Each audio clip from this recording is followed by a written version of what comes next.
दुनिया की सबसे लंबी माउंटेन रेंज के ठीक इस पॉइंट पर आज से 52 ईयर्स पहले एक प्लेन सीधा पहाड़ से जा टकराया था।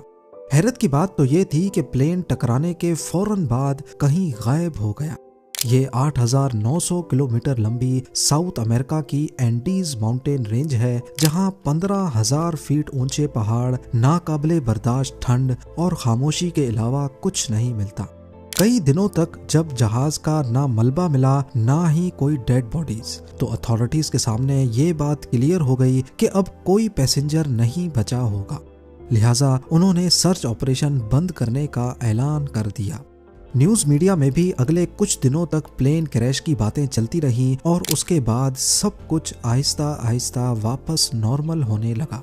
लोग अब इस हादसे को भूल ही चुके थे, लेकिन इस हादसे के करीब 2.5 महीनों के बाद, एग्जैक्टली 72 डेज के बाद, अथॉरिटीज को गायब हुए प्लेन की तरफ से एक मैसेज रिसीव हुआ।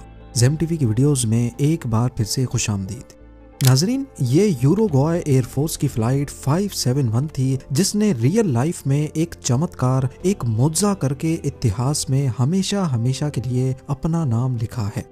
12 अक्टूबर 1972 को ये फ्लाइट यूरुग्वाय के कैपिटल मॉन्टेविडियो से उड़ान भरती है। जहाज में रग्बी के प्लेयर्स थे, जिनको मॉन्टेविडियो से चिली के कैपिटल सैंटियागो तक एक मैच खेलने जाना था। रग्बी प्लेयर समेत जहाज में टोटल 40 पैसेंजर्स और 5 क्रू मेंबर्स मौजूद थे।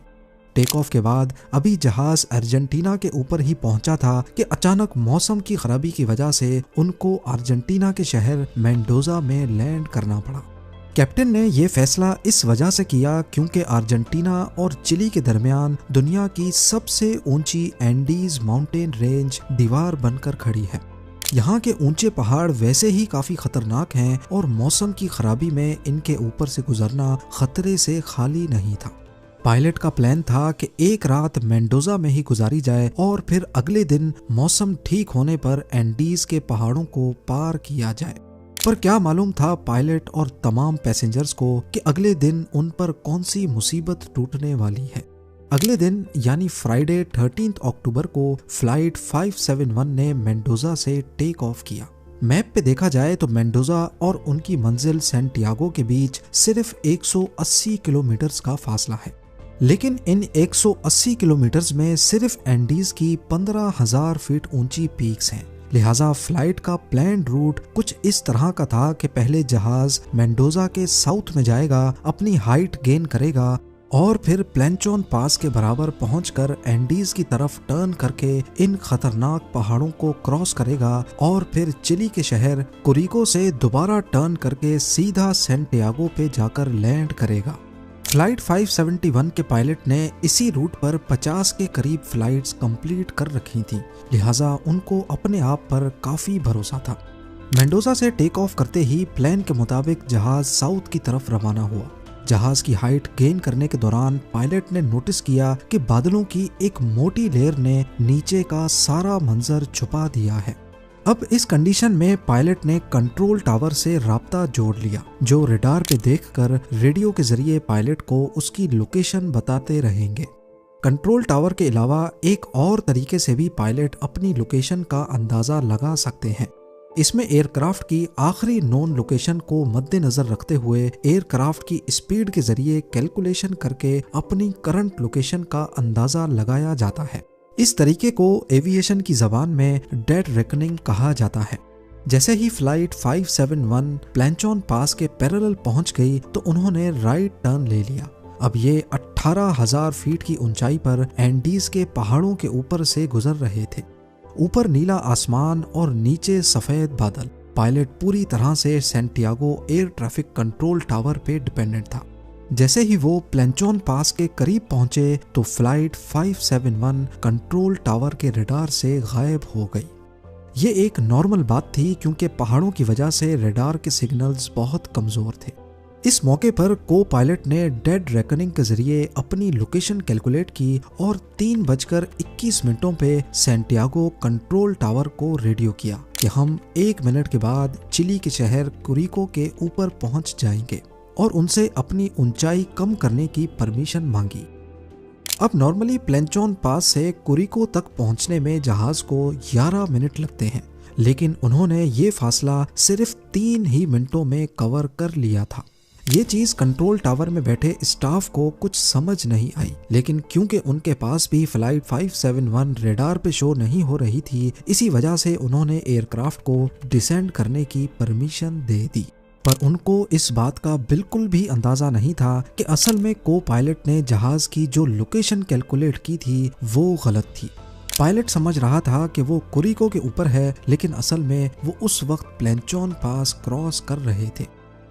एक बहुत बड़ी तबाही फ्लाइट 571 का इंतजार कर रही थी। कंट्रोल टावर से परमिशन मिलते ही पायलट ने राइट टर्न किया और जहाज की हाइट भी कम करना शुरू कर दी। शुरू में उनको खतरनाक टर्बुलेंस का सामना करना पड़ा, लेकिन जब उन्होंने सफेद बादलों की लेयर को क्रॉस किया तो क्या देखते हैं कि उनके सामने एक बहुत बड़ा पहाड़ खड़ा है। जी हाँ, इस पॉइंट पे पायलट को अंदाजा हुआ कि असल में वो अभी तक एंडीज में ही मौजूद है। पायलट ने दोबारा एल्टीट्यूड गेन करने के लिए पूरी जान लगा ली। प्लेन की नोज अब आसमान की तरफ हो चुकी थी, लेकिन अफसोस कि शायद ये चीज थोड़ा पहले कर ली जाती। फ्लाइट 571 की टेल पहाड़ की चोटी से टकराई और जहाज से अलग हो गई। इस वक्त ये पहाड़ पूरी तरह बर्फ से ढका हुआ था। बिना टेल और विंग्स के फ्लाइट 571 का फ्यूजलाज बर्फ में स्लाइड करता सीधा नीचे की तरफ आया और इस पॉइंट पर आकर रुक गया। क्रैश की वजह से 12 पैसेंजर्स मौके पर ही दुनिया से जा चुके थे, खास तौर पर वो लोग जो जहाज के पिछले हिस्से में मौजूद थे। मौजाती तौर पे प्लेन के फ्यूजलाज में 33 पैसेंजर्स की जान तो बच गई, लेकिन उनको काफी चोटें लगी थी। टेल अलग हो जाने की वजह से प्लेन का पिछला हिस्सा खुला हुआ था और उसमें से जबरदस्त ठंड अंदर आ रही थी। ये इस वक्त 11,500 फीट की ऊंचाई पर एंडीज में फंस चुके थे, जहां का टेम्परेचर -30 डिग्री सेल्सियस था। बाहर निकलते साथ ही जहां तक उनकी नजर जा रही थी, बर्फ से ढके पहाड़ ही नजर आ रहे थे। सबसे पहले उन्होंने अपने साथियों की बॉडीज को बर्फ में दफना दिया। उधर प्लेन क्रैश की खबर ने चिलियन अथॉरिटीज को अलर्ट कर दिया था, पर उनको ये मालूम नहीं था कि वो असल में अर्जेंटीना में ही क्रैश हुए थे। बिना टाइम जाया किए उन्होंने सर्च ऑपरेशन स्टार्ट किया, जिसमें 4 एयरप्लेन्स ने हिस्सा लिया था। सुबह से लेकर शाम तक सस्पेक्टेड एरिया को सर्च करने के दौरान उनको ना ही कोई प्लेन नजर आया और ना ही कोई मलबा। ये एक बहुत ही मुश्किल सर्च ऑपरेशन था, क्योंकि नीचे सारे पहाड़ बर्फ की वजह से लाइट को रिफ्लेक्ट कर रहे थे। इस सर्च ऑपरेशन में यूरुग्वाय और अर्जेंटीना ने भी हिस्सा लिया और अब टोटल 11 एयरक्राफ्ट्स पूरा दिन फ्लाइट 571 को ढूंढने में गुजार देते। इधर क्रैश साइट पे बचे हुए पैसेंजर्स के ऊपर से कई बार रेस्क्यू प्लेन गुजर कर गए, लेकिन उनके लाख इशारे देने के बावजूद भी रेस्क्यू प्लेन्स की नजर उन पर ना पड़ सकी। बाद में उन्हें एक लगेज में से लिपस्टिक मिली, जिससे उन्होंने प्लेन के फ्यूजलाज के ऊपर बड़ा बड़ा SOS लिख दिया। लगेज बैग से बर्फ पर क्रॉस भी बनाया, लेकिन रेस्क्यू प्लेन्स की नजर फिर भी उन पर नहीं पड़ सकी। टोटल 8 दिनों तक सर्च ऑपरेशन चलाने के बाद 21 अक्टूबर 1972 को तमाम पैसेंजर्स को डेड डिक्लेयर करके सर्च ऑपरेशन खत्म कर दिया गया। 11वें दिन क्रैश साइट पे मौजूद पैसेंजर्स को कॉकपिट में ही एक रेडियो मिला, जिसको ट्यून करके उन्होंने खबर सुनी कि उनको ढूंढने के लिए चलाया जाने वाला सर्च ऑपरेशन अब बंद कर दिया गया है। जहां वो लोग पहले ही इतनी मुसीबत में थे, वहीं ये खबर उनको मजीद अफसोस में डाल गई। अपने बचने की जो आखिरी उम्मीद नजर आ रही थी, वो भी खत्म हो चुकी थी। पहले हफ्ते में ही 5 और पैसेंजर्स जख्मों की वजह से जान से हाथ धो बैठे। अब क्रैश साइट पे सिर्फ 28 पैसेंजर्स बचे थे।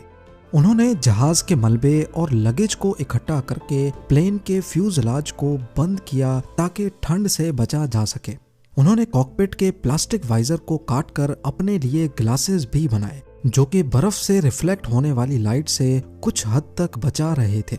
सीट कवर्स को गरमाइश के लिए इस्तेमाल किया और सीट के कुशन से स्नो शूज बना दिए। इस वक्त तक उनके पास खाने के लिए 8 चॉकलेट बार्स, 3 जैम के जार्स, कुछ ड्राई फ्रूट्स और गिनी चुनी पानी की बोतलें थी। पहला हफ्ता तो उन्होंने बड़ी मुश्किल से ये खाना आपस में डिवाइड करके खा लिया, लेकिन जब ये तमाम चीजें भी खत्म हो गईं तो उन्होंने कपड़े और कॉटन को खाना शुरू कर दिया, जिससे वो मजीद बीमार पड़ने लगे। एंडीज के इस हिस्से में उनको एनर्जी के लिए कोई चीज दिखाई नहीं दे रही थी और ऊपर से वो जिस रिज पर क्रैश हुए थे ना वहां से उतरना पॉसिबल था और ना ही ऊपर की तरफ हाइक करना। इस दौरान पैसेंजर्स की हालत ये थी कि इनका बॉडी वेट 40% तक कम हो चुका था। आखिर जब उनको कुछ समझ नहीं आया तो उन्होंने अपने मरे हुए साथियों के बॉडी पार्ट्स खाना शुरू कर दिए। जाहिर है ये फैसला बहुत ही मुश्किल था, लेकिन भूख प्यास और कमजोरी ने उनको ये कदम उठाने पर मजबूर कर दिया था।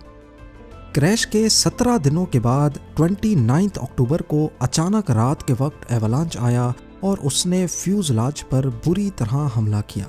बर्फानी तोदे की स्पीड इतनी तेज थी कि पूरा फ्यूजलाज अंदर तक बर्फ से भर गया। इस हादसे में 9 सर्वाइवर्स मारे गए। बचे हुए 19 लोगों के हाथ जो कुछ लगा उन्होंने उससे बर्फ को हटाया और ऑक्सीजन के लिए जगह बनाई। दिन गुजरते जा रहे थे, सर्वाइवर्स की हालत बद से बदतर होती जा रही थी। एक एक करके सारे मौत की नजर हो रहे थे और बचे हुए अपनी मौत का इंतजार कर रहे थे। 12 दिसंबर यानी क्रैश के 60 दिनों के बाद तक 3 और सर्वाइवर्स जिंदगी की बाजी हार गए। अब पीछे बचे 16 लोगों के पास सिर्फ 2 ऑप्शंस थे, या तो वो अपने बचे हुए दिन गिनना शुरू कर दें या फिर हिम्मत करके वेस्ट में मौजूद इस वर्टिकल क्लिफ को कैसे भी करके हाइक कर ले। 12 दिसंबर 1972 को 3 रग्बी प्लेयर्स पराडो, कनीसा और विजेंटीन ने वेस्टर्न पीक को हाइक करने का इरादा किया, इस उम्मीद में कि पहाड़ की दूसरी साइड ग्रीन वैली होगी जहां से शायद कोई मदद मिल सके। ये एक बहुत ही तकलीफ देने वाली हाइक थी, क्योंकि ना ही उनके पास प्रोफेशनल गियर्स थे और सबसे बढ़कर टेम्परेचर -30 डिग्री सेल्सियस था। उन्होंने हाथ से बनाए हुए स्लीपिंग बैग्स और जहाज की सीटों से बनाए हुए गर्म कपड़े लपेटे और हाइक पे निकल गए। पूरे 3 दिन तक लगातार हाइक करने के बाद जब वो आखिरकार पहाड़ की चोटी पर पहुंचे तो क्या देखते हैं कि पहाड़ की दूसरी साइड पर भी ऐसे ही बर्फ से ढके पहाड़ हैं। यहाँ भी ना हरियाली थी और ना ही जिंदगी के आसार। खाने की शॉर्टेज की वजह से एक जना वापस क्रैश साइट पे चला गया। पराडो और कनीसा मदद की तलाश में पहाड़ की दूसरी साइड पर डाउन हिल चल पड़े। अगले 10 दिनों तक ट्रैकिंग करने के बाद और 61 किलोमीटर्स का सफर बुरी हालत में गुजारने के बाद आखिरकार वो एक वैली में पहुंचे जहां पर हरियाली थी, जानवर भी थे और नदी भी बह रही थी। सबसे पहले उन्होंने नदी से पानी पिया, तभी उनको नदी के उस पार घोड़े पर एक शख्स दिखाई दिया। नदी के शोर की वजह से वो अपना पैगाम उस शख्स तक नहीं पहुंचा पा रहे थे। घोड़े पर बैठे उस लोकल को आइडिया आया और उसने एक कागज और पेन को पत्थर में लपेटकर नदी के उस पार फेंक दिया। पराडो और कनीसा ने उस कागज पर सारा माजरा लिखा और वापस फेंक दिया। वो शख्स घोड़ा भगाता हुआ ये लेटर चिलियन अथॉरिटीज तक लेके गया। पहले तो उनको यकीन नहीं आया कि 2.5 महीने गुजर जाने के बाद भी प्लेन क्रैश के सर्वाइवर्स अभी तक जिंदा कैसे हो सकते हैं, लेकिन अथॉरिटीज ने फौरन पहले पराडो और कनीसा को रेस्क्यू किया और उनकी मरहम पट्टी करने के बाद उनसे तफसील में इंटरव्यू लिया। 22 दिसंबर 1972 को यानी क्रैश के 72 डेज के बाद 3 हेलीकॉप्टर्स पराडो और कनीसा की निशानदेही पर क्रैश साइट तक पहुंचे। पहाड़ की ये चोटी देखकर पायलट भी हैरान रह गया कि इन 2 रग्बी प्लेयर्स ने बिना किसी गियर और एक्सपीरियंस के ये पहाड़ कैसे सर किया होगा। आखिरकार फ्यूजलाज में मौजूद तमाम सर्वाइवर्स को रेस्क्यू कर लिया गया और उनके मरे हुए साथियों को वहीं पर एक बड़ी कब्र खोदकर दफन कर दिया गया।